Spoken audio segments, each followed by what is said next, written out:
nous avions considéré qu'il fallait tenir cette réunion pour faire le suivi des engagements qui avaient été pris lors du premier CRD.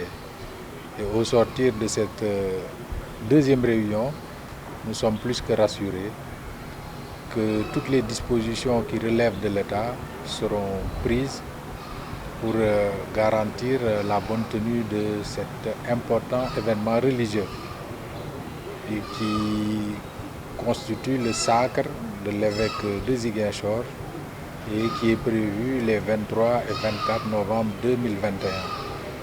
En termes de couverture sécuritaire, les services ont réitéré les bonnes dispositions qu'ils comptent prendre. Il en est de même pour la couverture sécuritaire.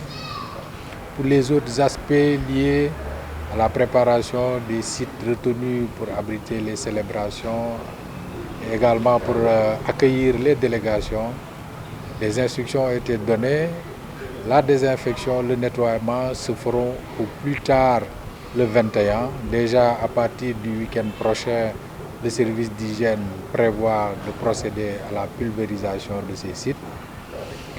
Bref, nous pensons qu'avec les appuis également promis par le niveau central à travers la DMTA, à travers le ministère de la Famille et de la Solidarité, à travers le ministère de l'Intérieur et les autres ministères, sans oublier celui de la jeunesse, des sports et de la culture, pour tout ce qui concerne la sonorisation, cet événement se tiendra dans d'excellentes conditions, au grand bonheur du comité d'organisation. Beaucoup plus satisfait, et je voudrais d'abord remercier le gouverneur qui a pu diligenter ce deuxième CRD, qui nous réconforte dans nos préoccupations d'organisation du sacre de notre évêque Monseigneur Jean-Baptiste Walter Manga.